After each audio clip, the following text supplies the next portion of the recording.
23 जून 2023। मीठे बच्चे, तुम सबका प्राण आधार आया है तुम्हें जम घंटों के दुखों की पीड़ा से छुड़ाने। वह तुम्हें स्वर्ग का वर्षा देता, वह सर्वव्यापी नहीं है। प्रश्न है, इस राजयोग में कौन सा योग सदा कंबाइंड है? इस राजयोग में कौन सा योग सदा कंबाइंड है? पढ़ा है क्या? तो फिर कौन सा योग कंबाइंड? और बोलो, सोच भी नहीं पाओगे जवाब, हंसी का है। राजयोग एक होता है राजा बनाने का योग, दूसरा कौन सा होता है? प्रजा योग। इस राजयोग में प्रजा योग सदा ही कंबाइंड है, क्योंकि राजा रानी के साथ साथ प्रजा भी चाहिए। अगर सब राजा बन जाएं तो किस पर राज्य करेंगे? सब कहते हैं हम महाराजा महारानी बनेंगे, हम राजयोग सीखने आए हैं, परंतु राजा रानी बनने के लिए तो बहुत हिम्मत चाहिए, पूरा बल होना चाहिए। बाप पर पूरा पूरा बलि चढ़े तब राजाई में आ सके। इतना बल हो जो क्या कर पाए? बल दिखाने के लिए बल नहीं कि हम बहुत पावरफुल हैं, देखो बल हमारे। बलि चढ़ने का बल हो कि स्वयं की बुद्धि चलना ही बंद, बलि चढ़ गए। गीत है, प्रीतम आन मिलो। प्रीतम कहने में आता है, वैसे सही शब्द है प्रियतम। प्रिय माना बहुत प्यारा, और तम शब्द कब लगाते हैं? जैसे हमें बोलना है सर्वोत्तम, सर्व में उत्तम।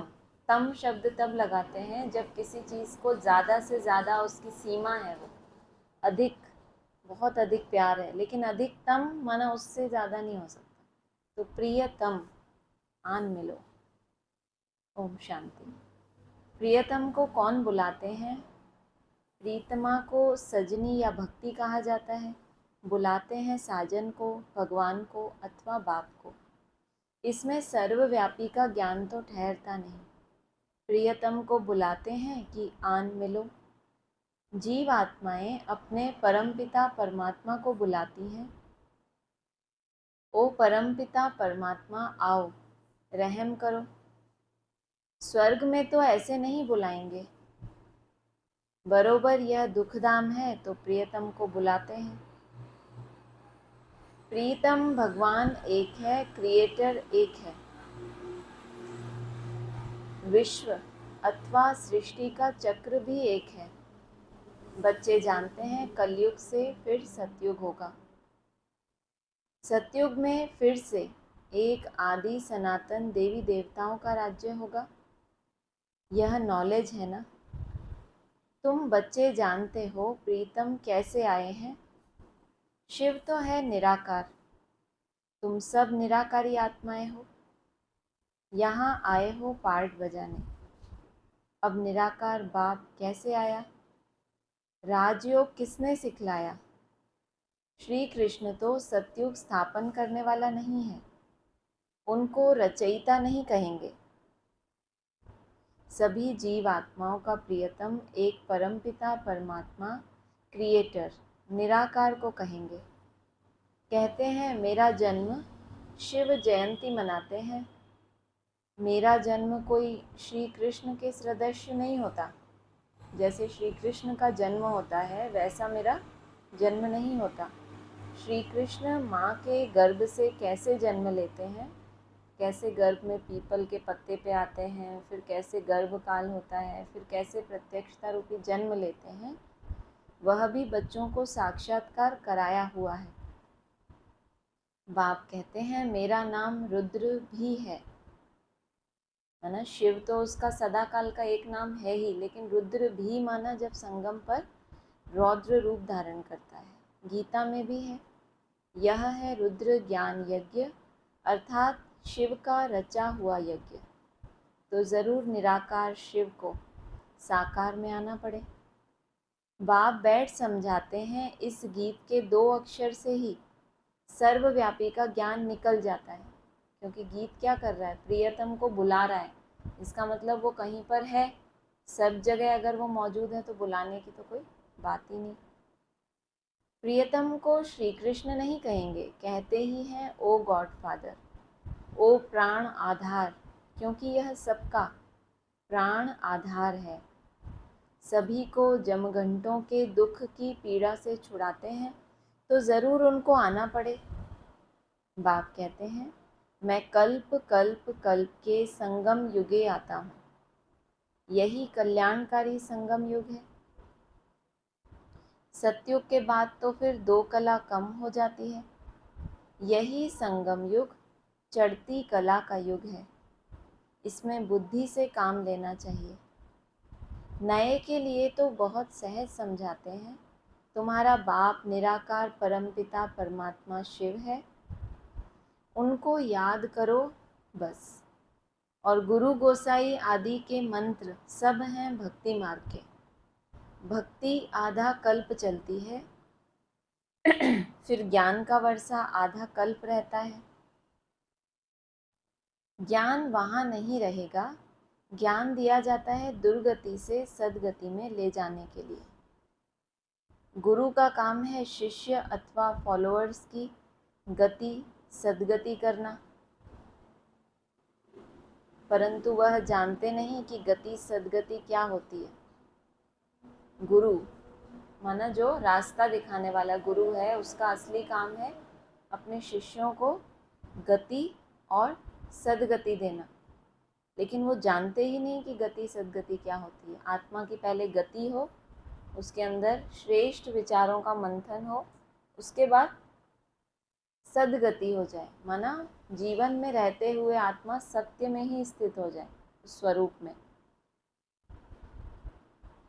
परंतु वह जानते नहीं। गाते भी हैं सर्व का सदगति दाता राम, पतित पावन सर्व सीताओं का राम। बच्चे जानते हैं कि सतयुग में एक ही धर्म रहता है, सूर्यवंशी राज्य चलता है। फिर राम राज्य में 2 कला कम हो जाती है, वहाँ रावण आदि होते नहीं, कोई उपद्रव की बात नहीं। यह सारी दुनिया लंका है, रावण का राज्य है।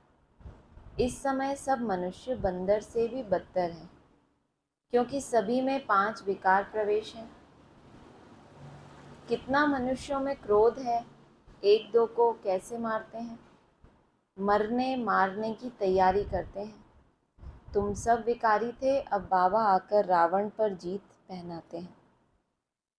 शास्त्रों में क्या क्या बात लिख दी हैं, ऐसे थोड़े ही पूंछ को आग लगी और सारी लंका जल गई।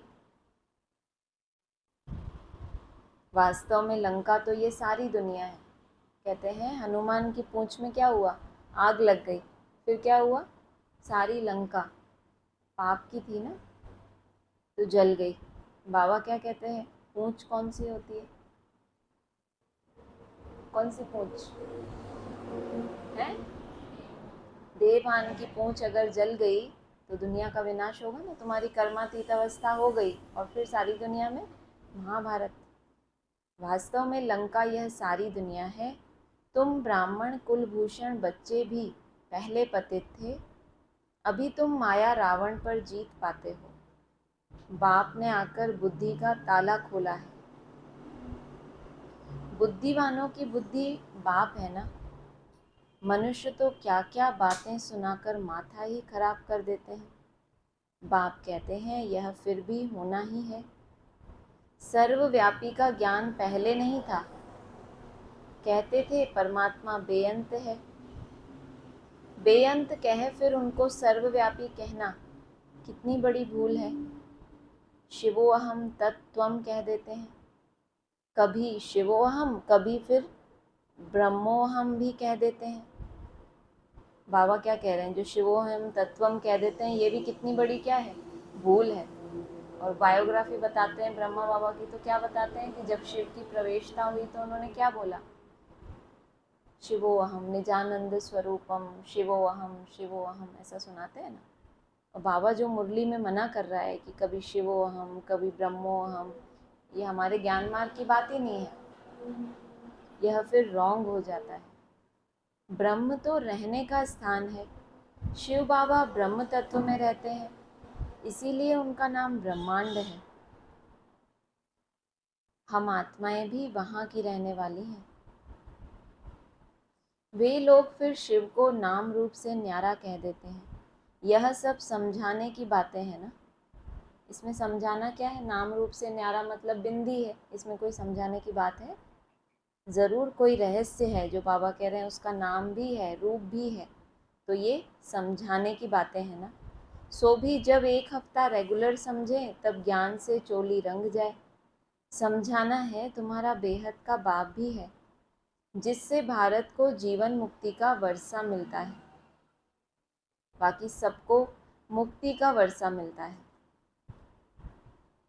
माना जो दुख दर्द हैं, जो कर्म भोग हैं, जो परेशानियां हैं, उनसे मुक्त हो जाए। किसी किसी के लिए वही बहुत बड़ी बात है।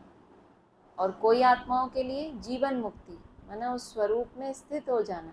जीवन भी है, लेकिन किसी भी प्रकार की व्याधि मन बुद्धि में है ही नहीं। और किसी किसी को सिर्फ मुक्ति मिलेगी, सुख की अवस्था नहीं है। मुक्ति में शांति होती है, केवल शांति, डेड, कोई सुख नहीं मिल रहा उसमें। बाप कहते हैं, बच्चे अभी नाटक पूरा हुआ, तुम्हारे 84 जन्म पूरे हुए हैं, इतना समय पार्ट बजाया है, अब फिर वापस जाना है। बाप आकर हमारे लिए राजधानी स्थापन करते हैं, तो ज़रूर संगम पर स्थापन हो, तब तो सतयुग में तुम वर्षा लो। तुमको कितना अच्छा कर्म सिखलाते हैं। लक्ष्मी नारायण ने क्या किया जो ऐसे ऊंच बने? अभी तुम जानते हो बाबा राजयोग सिखलाते हैं। सतयुग में थोड़े ही सिखलाएंगे, वहाँ तो है ही लक्ष्मी नारायण का राज्य। यह है कल्याणकारी संगम युग, इसमें अच्छी रीति पुरुषार्थ करना है। बाप कहते हैं, यह देह का भान छोड़ अपने को आत्मा निश्चय कर मुझ बाप को याद करो। पहले क्या करो? देह का भान छोड़ना और फिर अपने को आत्मा निश्चय करना, तो सहज हो जाएगा। तुम धक्के खाकर थक गए हो। ब्रह्मा मुख वंशावली ब्राह्मण ब्राह्मणियां ही त्रिकालदर्शी बनते हैं। बनाने वाला है बाप, माना ब्रह्मा के मुख से सुनने वाले ब्राह्मण और ब्राह्मणियां ही त्रिकालदर्शी बनते हैं। त्रिकालदर्शी में तीनों काल आते हैं, भूत भी, भविष्य भी और वर्तमान भी। तो जो ब्रह्मा प्रैक्टिकल में होगा, उसके मुख से परमात्मा कुछ बोलेगा, तभी तो वो ब्राह्मण ब्राह्मणियां भविष्य को जानेंगे। पास्ट में हम कहाँ थे, वर्तमान में हम कौन सा एपिसोड चल रहा है इस ड्रामा में, कौन से युग की शूटिंग चल रही है, कैसे पता चलेगा? प्रैक्टिकल में ब्रह्मा होगा तभी पता चलेगा ना। बनाने वाला है बाप। स्वदर्शन चक्र भी तुम फिराते हो। विष्णु कोई त्रिकालदर्शी नहीं है, उन्होंने फिर विष्णु को अलंकार दे दिए हैं। वास्तव में त्रिकालदर्शी तुम ब्राह्मण बनते हो। वर्णों का भी समझाया है। चोटी है ब्राह्मण वर्ण। भारतवासी चित्र बनाते हैं तो चोटी देते नहीं। ब्राह्मण वर्ण ही गुम कर दिया, सीधा क्या दिखाया? देवता, क्षत्रिय, वैश्य, शूद्र। प्रजापिता ब्रह्मा है ना, तो पहले ब्राह्मणों की चोटी होनी चाहिए। अभी तुम मुख वंशावली ब्राह्मण बने हो। गीत में भी सुना, प्रीतम आन मिलो, सर्वव्यापी की बात नहीं। अभी तुम प्रीतमाएं प्रीतम के सम्मुख बैठी हुई हो। प्रीतम अपना स्वर्ग का वर्षा दे रहे हैं। कितना अच्छा प्रीतम है। कहते हैं श्री कृष्ण ने भगाया पटरानी बनाने, परंतु समझते नहीं कि पटरानी क्या चीज़ होती है। अभी तुम जानते हो। क्या जानते हो? क्या जानते हो? वो लोग तो नहीं समझते कि पटरानी क्या चीज़ होती है। क्या समझते हो? अच्छा, आप लोगों के लिए बोला कि वो तो कुछ भी समझते नहीं, आप लोगों के लिए बोला होगा ना। पटरानी कोई चीज़ होती है? पटरानी एक स्टेटस होता है। कितनी होती हैं पटरानियाँ? 8। कौन होती हैं वो? कौन बनते हैं? पटरानी, पटराने, बाबा ने बोला है ना। कौन होती हैं ये आत्माएं? 8 जो धर्म है मुख्य मुख्य, उन धर्मों का कोई मुख्य प्रजापिता भी होगा ना। हर धर्म का एक मुखिया होता है, वो प्रजापिता होगा उस धर्म का, तो कोई माता भी तो होगी। तो वो क्या चीज़ होती है उनको पता नहीं, उनको लगेगा जो भी जिसने भी घर बार छोड़ के भागा वो पटरानी बन जाएगी। लेकिन बाबा ने ऊपर ही बता दिया था, राजाई का वर्षा लेने के लिए पूरा बल चाहिए, बलि चढ़ने का पूरा बल। देवियों के आगे बलि देते हैं ना, तो क्या होता है उनका ये मुंडा कट ही जाता है, सीधा यही काटते हैं ना, फिर बकरे का काटते हैं। हम लोगों को शिक्षा देने के लिए बेचारे बकरे को इतना कटना पड़ता है, हमें ये शिक्षा देने के लिए जो मैपन है, बकरा अर्थात मैपन, उस मैपन को काट देना तो ही आपकी बलि स्वीकार है। जब तक अंश में भी मैपन है तो वो बलि स्वीकार नहीं है। इसीलिए बोला कि पटरानी क्या चीज़ होती है, माना भगवान ने तो उनको ज्ञान दे के उनकी मन बुद्धि को भगाया अपनी तरफ, लेकिन फिर मन बुद्धि वहीं स्थिर रहे, उसके अलावा कहीं जाए ना। अभी तुम जानते हो और स्वर्ग का महाराजा महारानी बनने के लिए पुरुषार्थ करते हो। पटरानी क्या चीज़ होती है अभी वो तो जानते नहीं, तुम जानते हो क्या होती है और पुरुषार्थ क्या करते हो, क्या करते हो पटरानी बनने के लिए, क्या बनने के लिए? महाराजा महारानी दोनों आप ही बन जाओगे। अच्छी बात है। यह राजयोग है, इसमें प्रजा योग कंबाइंड है, सिर्फ राजा रानी थोड़े ही बनेंगे। सब कहते हैं महाराजा महारानी बनेंगे, हम आए हैं राजयोग सीखने, परंतु सब थोड़े ही महाराजा महारानी बनेंगे। हिम्मत चाहिए, पूरा बल होना चाहिए। भक्ति मार्ग में जब नौधा भक्ति करते हैं तब साक्षात्कार होता है। सिर्फ एक साक्षात्कार की आस होती है। भक्ति की बहुत ऊंची स्टेज मानी जाती थी कि हमें साक्षात्कार हो गया मतलब हमारी भक्ति सफल हो गई। ज्ञान मार्ग में तो कोई वैल्यू नहीं है उसकी। ज्ञान मार्ग की तो शुरुआत ही भक्ति की जो टॉप मोस्ट स्टेज थी साक्षात्कार, ज्ञान की तो वहाँ से शुरुआत हुई है।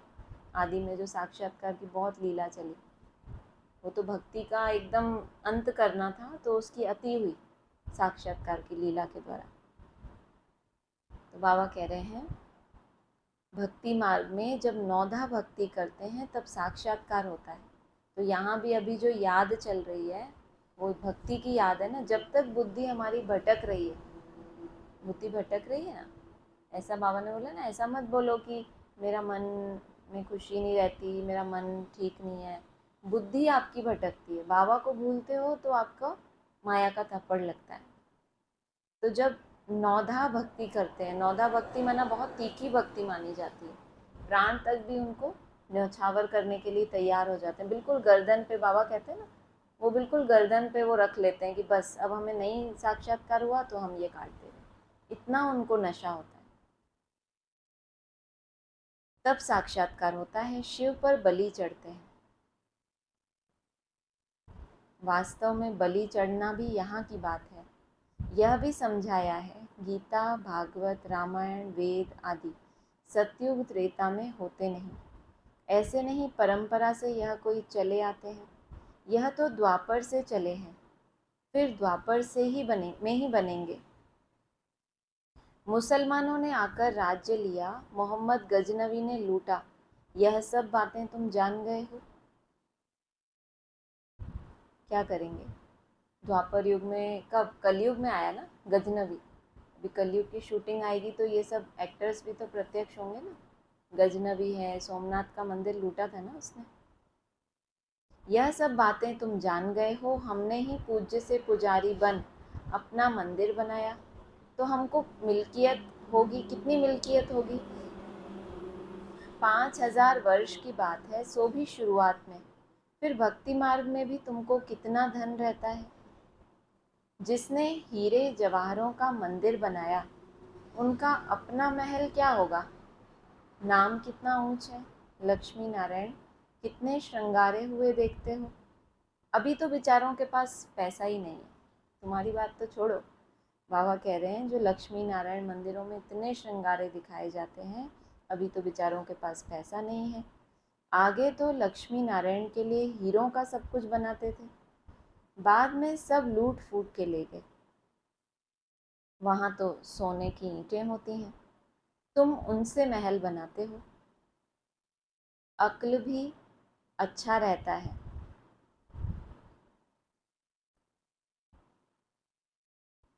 अभी तो बेअक्ल हैं। सोने की ईंटें माना सच्चाई सफाई वाली आत्माएं जो हैं, उनसे संगठन रूपी महल बनाते हो। इसमें अकल भी अच्छा रहता है। ऐसे ही तुमने किसी को भी भर्ती कर लेते कि हर कहीं की खंगर ईंट उठा ली, कहीं कच्ची ईंट उठा ली और तुमने महल बना लिया कि हमें तो भीड़ चाहिए। सतयुग में हो, अगर सत्य स्वर्ग की स्थापना में तुम तुम महल बना रहे हो, तुम उस महल रूपी संगठन को तैयार करोगे तो कंडीशन क्या है? ईंटें कैसी चाहिए? सोने की। अगर नहीं भी हैं तो उनको दूर से ही क्या डायरेक्शन मिल जाता है कि पहले ऐसे सच्चे बनो। तुम उनसे महल बनाते हो। अक्ल भी अच्छा रहता है, अभी तो बेअक्ल हैं, तब तो कंगाल हुए हैं ना। प्योरिटी होती है तो वहाँ पर यूनिटी होती है। तो ये ब्राह्मणों की दुनिया में इतने बड़े बड़े संगठन हैं तो भी कंगाल क्यों है? आपस में यूनिटी क्यों नहीं है? इतना सबको अलग अलग राजाई में बांटना क्यों पड़ता है? क्योंकि प्योरिटी नहीं है। सोने की ईंटें तो नहीं है ना, तभी कंगाल हुए हैं। शिव बाबा पर या देवताओं पर कितने कलंक लगाए हैं। इसलिए बाबा कहते हैं यदा यदा ही, जब इसमें प्रवेश करूं तब तो ब्राह्मणों को रचूं। ब्रह्मा मुख से भारत में ही आकर ब्राह्मण रचते हैं, विलायत जाऊंगा क्या? जो नंबर 1 पावन पूज्य था अब पुजारी बना है, उनके ही पतित शरीर में आता हूँ। त्रिमूर्ति कहते हैं शिव को निकाल दिया है। त्रिमूर्ति ब्रह्मा का तो अर्थ ही नहीं निकलता। कितना भी समझाते रहते हैं कि तीनों मूर्तियाँ कौन है? ब्रह्मा बाबा ही तीनों मूर्तियों का पार्ट बजाते हैं। वही ब्रह्मा है, फिर वही सतयुग में विष्णु बनते हैं, वही तपस्वी रूप में महादेव हैं। बाबा क्या कह रहे हैं? त्रिमूर्ति ब्रह्मा का तो अर्थ ही नहीं निकलता। बाबा कहते हैं कल्प कल्प संगम पर इस तन में आकर तुम ब्राह्मणों को रचता हूँ। तुम ब्राह्मण ब्राह्मणियों का यह सर्वोत्तम युग है। अभी तुम ईश्वरीय गोद में हो, ईश्वर बाबा से बेहद का वर्षा लेते हो। जानते हो, उनको ही याद करते करते हम उनके पास पहुंच जाएंगे। कहते हैं ना, अंत काल जो स्त्री सुमरे, जैसा सिमरन वैसा जन्म मिलता है। अंत मते सो गति। अंत आने के समय पर, माना मान लो हमें नहीं पता हमारे अंत की डेट कौन सी होने वाली है, लेकिन अंत अपना जो भी, जिसका अलग अलग अंत आने वाला है, देहभान का भी जब अंत होगा तो अंत समय में जिस स्टेज में रहकर अपना देहभान छोड़ेंगे, वहाँ पर वैसा ही प्रत्यक्षता रूपी जन्म मिलना है ना, कि मैं कौन सी देवी हूँ, मैं कौन सा देवता हूँ। कोई देवता सूंड वाला, कोई देवता पूछड़ी वाला, कोई कैसी देवी होती है। कोई देवी देखिए बिना मस्तक की, उसका नाम ही है छिन्न मस्तिका। इनके जन्म कैसे हो गए? अंत मते सो गते, यही तो जन्म है। जन्म होता है तो बच्चा पहले गर्भ में होता है, बाहर आता है तो सबको पता चलता है अरे बच्चा है, बच्ची है, लंगड़ा है कि अंधा है, कैसा है, बाहर आता है तभी पता चलता है ना। तो अभी सब गर्भ के अंदर क्या कर रहे हैं? पुरुषार्थ कर रहे हैं ना। किसी को कुछ पता है कि कौन प्रत्यक्ष होके कौन सी देवी देवता बनेगा? कुछ नहीं पता ना, खुद को भी नहीं पता किसी को, है ना, नहीं पता ना। तो अभी हमारे पास, जब तक हमें नहीं पता तब तक हमारे पास क्या है? मुट्ठी में है तकदीर हमारी। जब 3-4 साल का जो समय दिया है, जब ब्रह्मा के तीसरे नेत्र में हमारा जो जो भी हमारा दृश्य होगा या जो भी हमारा फिक्सेशन होगा, फिर हम चाह के भी उसको बदल नहीं पाएंगे ना। इसीलिए अभी हमको पता नहीं चल रहा, अभी जन्म हो ही नहीं रहा कि जितना गर्भ में रहकर। इसलिए गर्भ से बाहर आने की कभी उतावली नहीं होनी चाहिए, उतावलापन कि जल्दी से हमारा प्रत्यक्ष हो जाए, जल्दी से, कि जैसे अभी अधूरे हो वैसे ही प्रत्यक्ष हो जाएगा।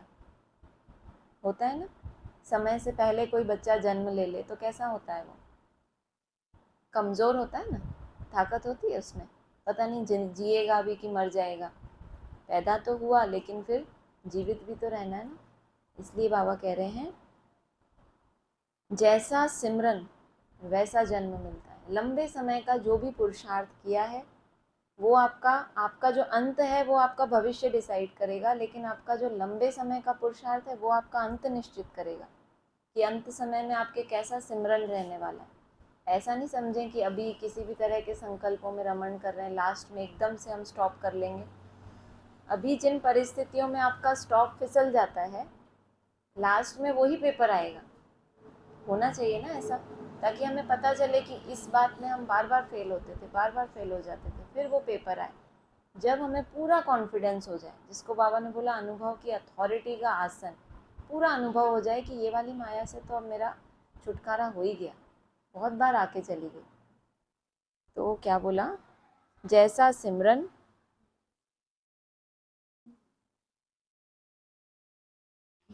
जैसा सिमरन वैसा वैसा क्या, अरे सुना ही नहीं, जैसा सिमरन वैसा क्या, अरे वैसा क्या, अरे बाप रे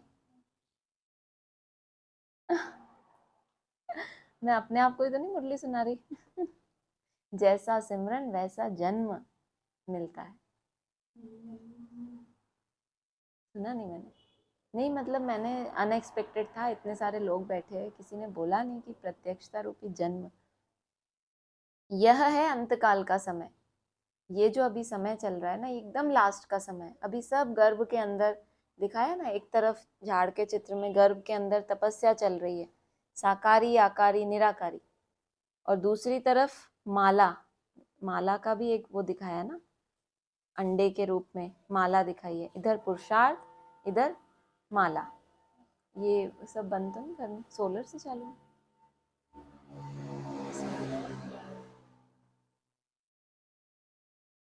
तो अंत काल का समय तुमको बाप बैठ समझाते हैं, इस समय मुझ बाप को ही याद करना है।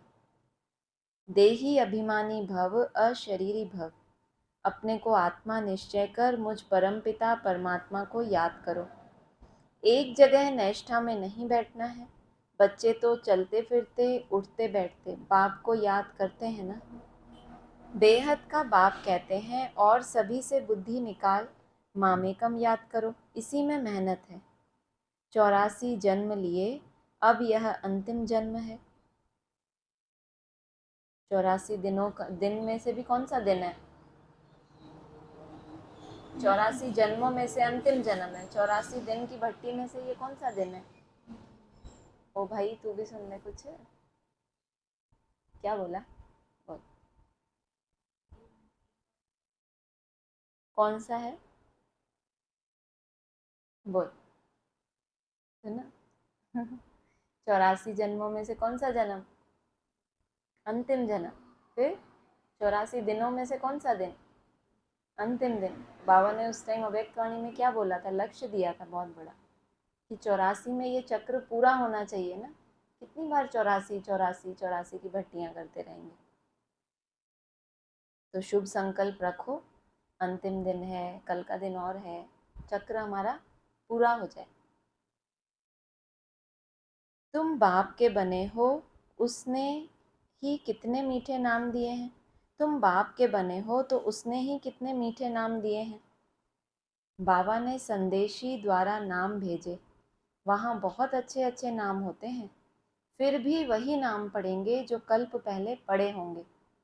वो तो भक्ति मार्ग के नाम हो गए एक तरह से, क्योंकि जिनको नाम दिए थे बाबा ने बोला वो सब भाग गए, किसी ने शरीर छोड़ दिया। अब जो नाम मिलने वाले हैं फाइनल, वो नाम है जो शास्त्रों में अविनाशी हैं। आज तक शास्त्रों में उनका गायन है, तो उनको अविनाशी कहेंगे ना। आपके उस नाम रूप का लोग जाप करते हैं आज भी, फिर भी वही नाम पढ़ेंगे जो कल्प पहले पढ़े होंगे। सर्वव्यापी का अर्थ भी समझना चाहिए ना, समझा। सर्वव्यापी का अर्थ कौन समझाएगा। परमात्मा सर्वव्यापी है ऐसा क्यों कह दिया भक्ति मार्ग में, कोई कारण तो होगा ना।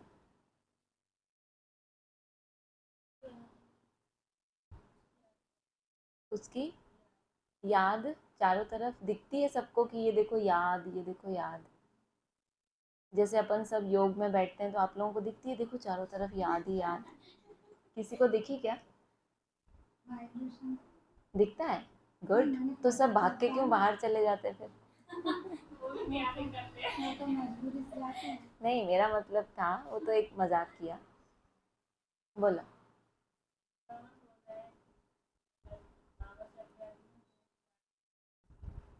रिवीजन कर रहे हैं ना, इसीलिए थोड़ा सा पूछ रही हूँ। ऐसा नहीं समझे कि बाप रे कोई क्वेश्चन पेपर आ गया। रिवीजन हो जाता है, बाबा जो जो बोलते हैं हमें कितना याद है।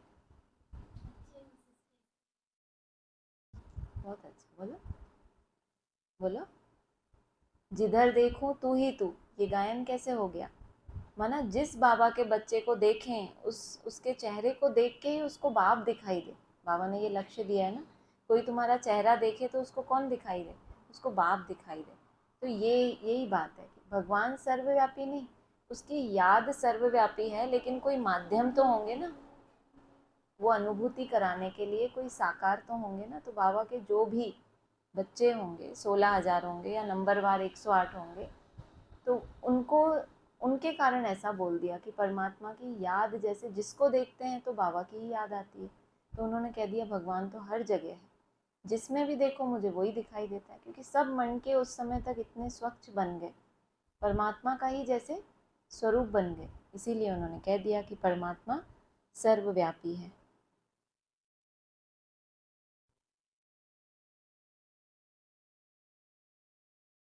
भक्ति मार्ग में क्या कारण है कि उन्होंने कह दिया कि सर्वव्यापी है, शास्त्रों में लिख दिया?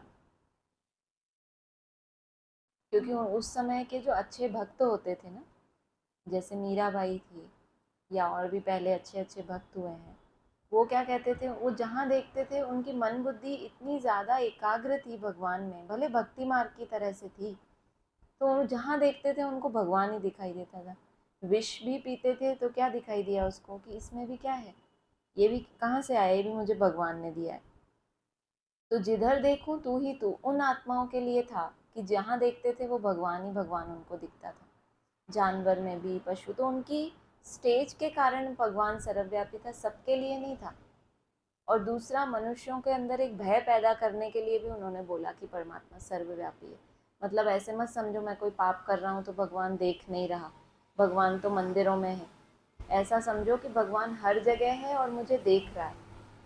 तो ऐसे बहुत से कारण हैं जिसके कारण से उन्होंने कह दिया कि भगवान सर्वव्यापी है। सब भक्त भगवान हैं तो फिर उनको मिलेगा क्या? कुछ भी नहीं। अगर भगवान सर्वव्यापी है तो भक्त पुकारते क्यों हैं?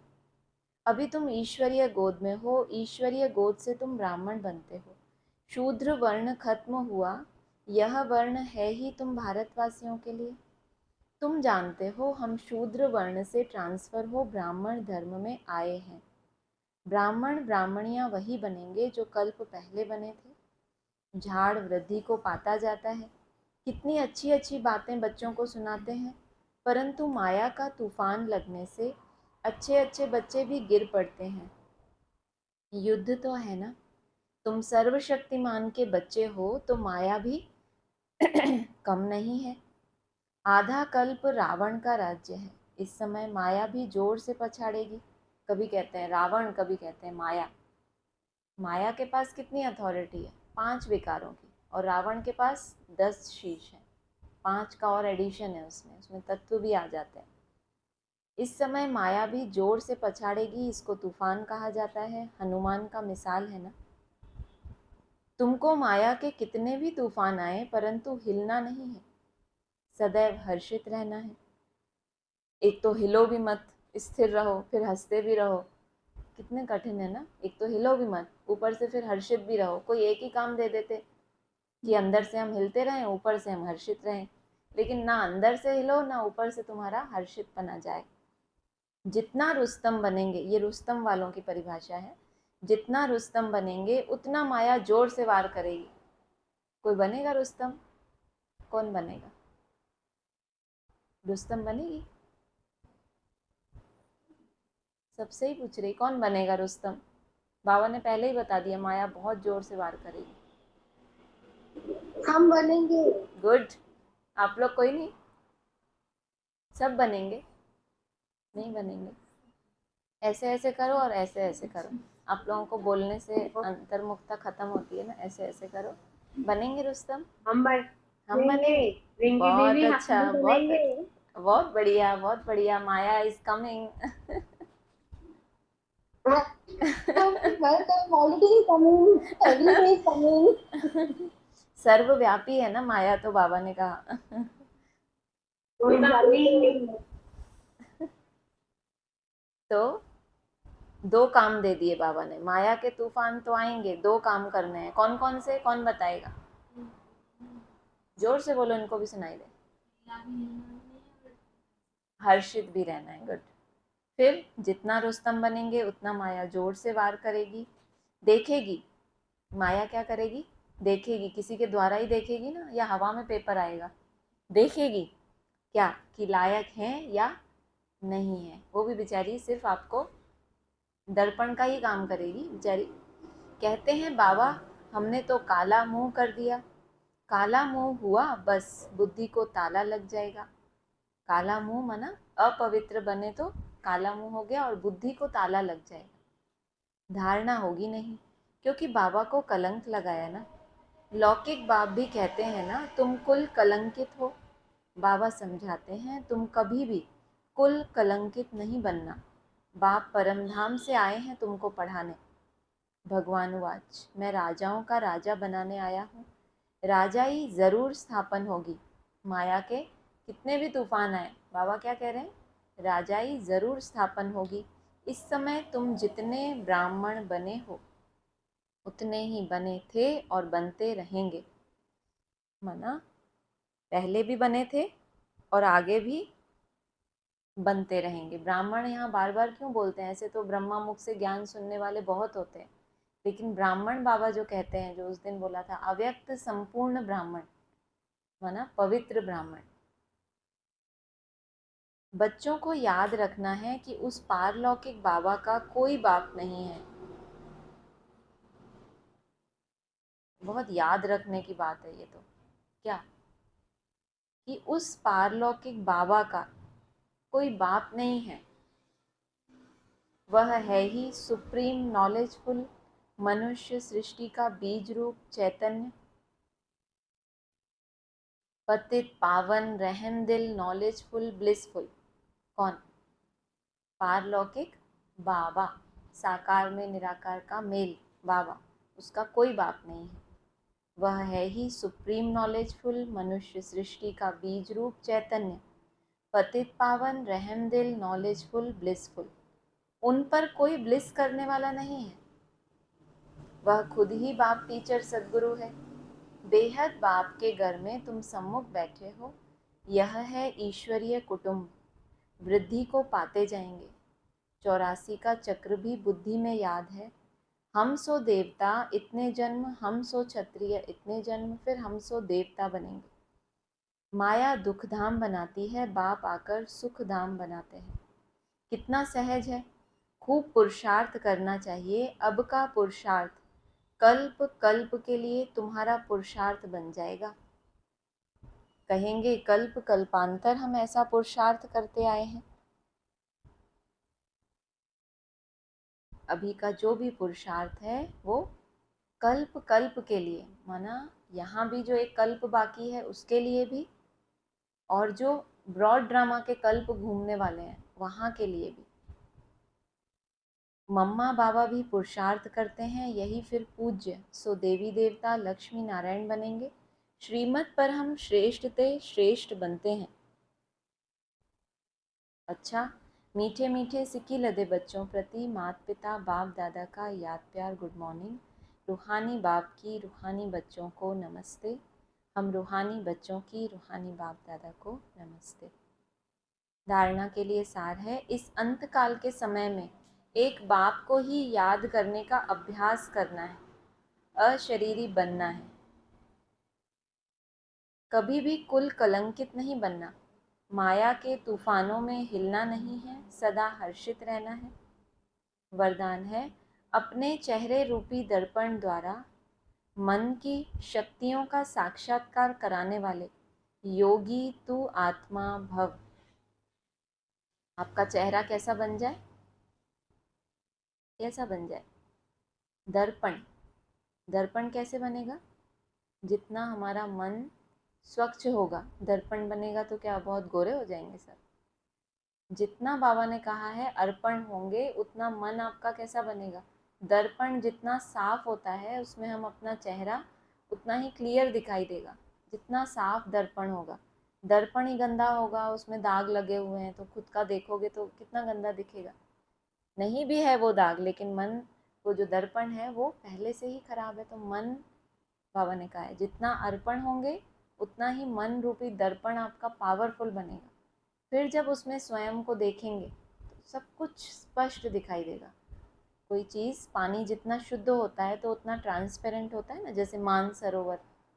मानसरोवर है तो जल, लेकिन काम क्या करता है वो? दर्पण का काम करता है ना, उसमें कोई अपना चेहरा भी देख सकता है। तो आपके चेहरे रूपी दर्पण द्वारा मन की शक्तियों का साक्षात्कार कराने वाले, मन, बुद्धि और संस्कार, इनमें भी अपनी अपनी शक्तियां हैं। मन में संकल्प शक्ति है, बुद्धि में निर्णय करने की शक्ति है, तीसरे नेत्र को माना कैसे हम तीसरे नेत्र से कोई भी सीन देखते हैं, उसमें उस तरह की शक्तियां हैं। तो वो चेहरे से दिखेगा आपके। जो मन में होता है उसकी झलक मस्तक पर ज़रूर आती है। देखा है, कभी अनुभव किया? थोड़ा सा भी मन में डिस्टरबेंस होता है तो चेहरे का, ऐसा नहीं है कि ये नाक आँख कान कुछ चेंज हो जाता है, सब सब कुछ फीचर्स वही के वही हैं, लेकिन आपको उसी चेहरे से पता चल जाता है ना कि आज इसका कुछ, इसको कुछ बुरा लग गया या इसको कुछ हल्का सा। देखो वही, कितनी सोचने की बात है, वही चेहरा, वही आंखें, सब कुछ सेम है, लेकिन वही व्यक्ति आपको लग रहा है कि अभी ये बहुत ठीक है, अभी ये थोड़ा ऐसा है। क्या हो रहा है? ये आत्मा क्या करा रही है?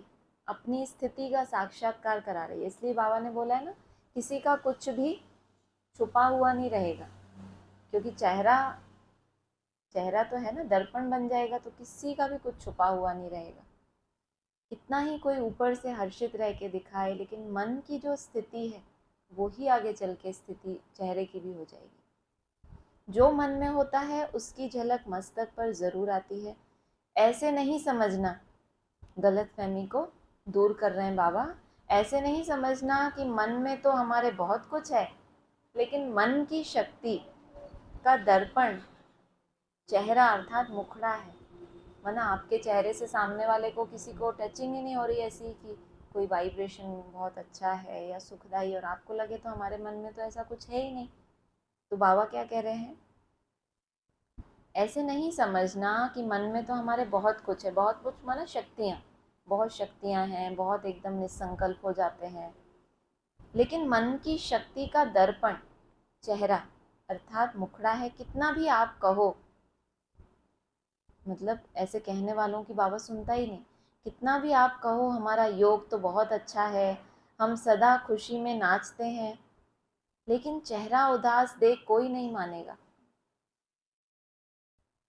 पा लिया इस खुशी की चमक चेहरे से दिखाई दे। जब आपके अंदर अंश मात्र भी ये भाव ना हो कि किसी को पता चले कि मेरा कितना अच्छा योग हो रहा है, जिसके अंदर ये भाव होता है ना कहीं थोड़ा भी, तो वो, उसका क्या होगा? बार बार वो ये कोशिश करेगा जो ऊपर बाबा ने कहा। कितना भी आप कहो कि हमारा योग बहुत अच्छा है, हम सदा खुशी में नाचते हैं, लेकिन कभी ना कभी चेहरा आपका उदास होगा, फिर कोई मानेगा आपकी बात? बोलेगा उस दिन तो ऐसा बोला था, आज ही ऐसा, ये क्या? और ही उसका भी उतर जाएगा, छोड़ो रे। माना इससे तो हम एक जैसे ही ठीक है। कभी एकदम आसमान में, बाबा ने कहा था ना उस दिन, कभी आसमान में चढ़ जाते हैं, कभी एकदम पाताल में चले जाएं। पा लिया इस खुशी की चमक चेहरे से दिखाई दे। जब अंदर से आपको ये महसूस होगा, आपकी आत्मा, कहते हैं ना इसने मेरी आत्मा को छू लिया, मतलब अंतस्करण तक आपको ये पता चलेगा कि सच में बाबा थैंक यू, कुछ मिला मुझे। और आपको कोई उतावलापन नहीं है कि किसी को पता चले कि मुझे क्या मिला है। वो उसकी चमक आपके चेहरे पे आएगी। अगर चेहरे पे पहले लाना चाहेंगे और मन में बाद में, ऐसा होगा ही नहीं। अभी अभी चेहरे पे लाओगे, कल फिर कुछ ऐसा होगा कि उदास हो जाएंगे। तो पा लिया इस खुशी की चमक चेहरे से दिखाई दे। खुश्क चेहरा नहीं दिखाई दे, मना रूखा सूखा, खुशी का चेहरा दिखाई दे, तब कहेंगे योगी तू आत्मा। मना ये ऑटोमेटिक प्रोसेस है, अंदर में जो खुशी मिलेगी ऑटोमेटिक चेहरे पे आएगी, इसमें करने वाली कोई बात नहीं है। स्लोगन है, जब सरल स्वभाव सरल बोल, सरलता संपन्न कर्म हो, तब बाप का नाम वाला कर सकेंगे। कितनी अच्छी बात है। नहीं तो ऊपर जो बोला हमारा योग बहुत अच्छा है, हमारी खुशी, हम तो नाचते रहते हैं, नहीं तो किसका नाम वाला करते रहेंगे? अपना ही नाम वाला करते रहेंगे। नीचे बहुत अच्छी लाइन है ये, जब सरल स्वभाव हो, स्वभाव में आपके कोई जटिलता ना हो, किसी को भी आपके स्वभाव को समझने में मेहनत ना लगे कि ये कैसा इंसान है, ये बोलता क्या है, करता क्या है। इतने आप ट्रांसपेरेंट हो कि आप जो बोल रहे हो आपके वाइब्रेशन में भी वही होना चाहिए। मन में कुछ आपके और है, मन में कोई बात छुपाना चाहते हो और ऊपर से कुछ और बोल रहे हो, एकदम टच होगा। शीश महल का मतलब क्या है? शीश महल में कोई अपने को छुपा सकेगा? कोई दीवार ही नहीं है, आप सोचो कोई दीवार नहीं है और चारों तरफ कांच ही कांच है, कैसे छुपोगे? कहीं नहीं छुप सकते ना। कभी ऐसा कहीं कैमरा, कहीं ऐसे रूम्स देखे हैं चारों तरफ कोई मंदिर होते हैं, ऐसे चारों तरफ कांच ही कांच होते हैं, आगे पीछे ऊपर नीचे, ऐसा शीश महल, वरना आप छुप ही नहीं सकते उस समय। लेकिन तब तक, जब तक हमें यह एहसास नहीं होता कि ये मधुबन जो है ये शीश महल है, बाप दादा सबसे बड़े से बड़ा आरसी बन गया, अभी उसको बनना नहीं है। जब दूर बैठी आत्माओं का वाइब्रेशन टच हो रहा है, दूर बैठे उनको शिक्षाएं मिल रही हैं, वो आत्माएं कभी सन्मुख भी नहीं आई हैं, वहीं से उनका वाइब्रेशन आ रहा है कितने किलोमीटर से। तो हम जो सामने बैठे हैं, हम अगर गोल गोल करके बात को बोलना चाहें तो चलेगा। तो इतना बाबा कह रहे हैं सरल स्वभाव हो, आपको भी अपने अंदर बातें बनाने में टाइम वेस्ट ना करना पड़े कि अब इसके लिए मैं ऐसा क्या बोलूं जो मेरी बात सही साबित हो जाए। कितनी मेहनत है, बहुत मेहनत का काम लगता है मुझे तो ये, कि अब बैठ के सोचो, जो जैसा है वैसा ही सामने रखो ना, कोई गलती हो गई वैसे ही सामने रखो। फिर हम ढूंढते हैं कि ऐसा कोई अच्छा कारण ढूंढें कि गलती तो हमसे हुई है लेकिन हमने कितना यज्ञ के फायदे के लिए किया वो इनको पता तो चले। इसमें कितनी बुद्धि हमारी खर्च होती है। बुद्धि में भी, संकल्पों की भी एक शक्ति है, ये भी आप ध्यान रखना। संकल्प जो होते हैं ना, शक्ति है वो।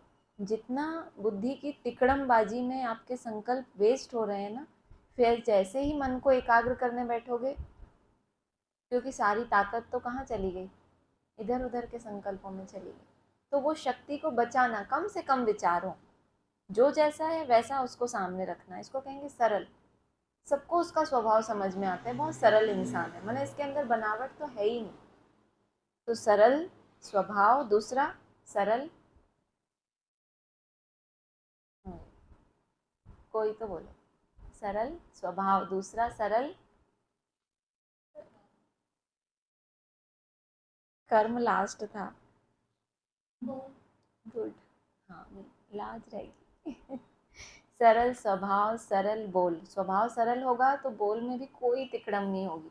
कोई कहे कि सोचे हमारा स्वभाव तो सरल है, हम तो बातें बनाते ही नहीं, लेकिन जब बोल में आप आओगे ना, घुमा फिरा के जरूर बोलोगे कोई बात को।